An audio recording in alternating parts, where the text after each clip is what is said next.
राम राम. तर अनेक शेतकरी शेतीला जोडधंदा म्हणून गायीचे पालन करतात. आजकाल गायींची किमती देखील खूप वाढल्या आहेत. एखाद्या सामान्य माणसाला जर गायीची किंमत विचारली तर तो सांगेल 5 लाख किंवा जास्तीत जास्त 10 लाख सांगेल.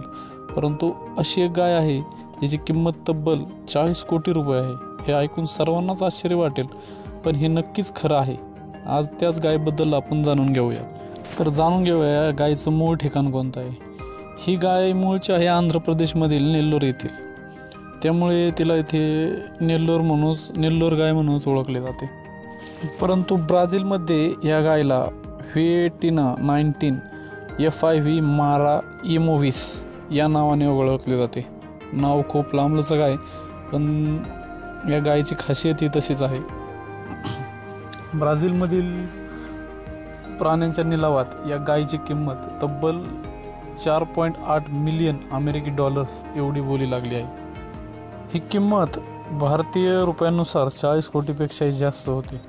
आत्तापर्यंत विकल्या गेलेल्या गायींपेक्षा ही गाय सगळ्यात महाग विकलेली आहे. ब्राझीलमध्ये या गायीची खूप मागणी आहे. या गायीचे नाव जरी वेगळे असले तरी नेल्लोर जिल्ह्याच्या नावावरूनच ही गाय ओळखली जाते. या गायीचे वैज्ञानिक नाव आहे बोस इंडिकस. ही गाय भारतीय ओंगोल या गुरांच्या जातीची आहे आणि तिच्यामध्ये खूप ताकदही आहे.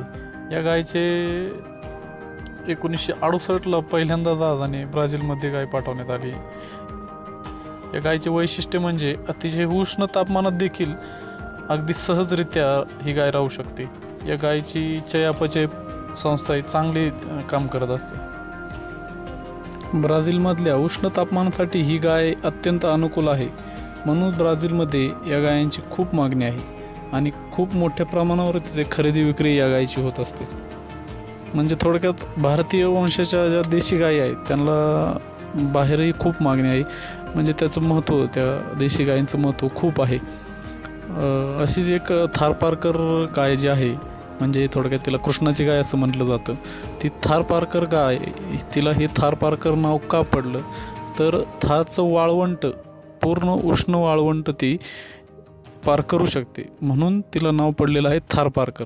अशा भरपूर देशी गायी आहेत आपल्या, आणि देशी गायींचं पालन हे वाढलं पाहिजे, कारण त्यांच्या दुधाचं महत्त्वही खूप आहे. आशा करतो की दिलेली माहिती आपणाला आवडली असेल. धन्यवाद.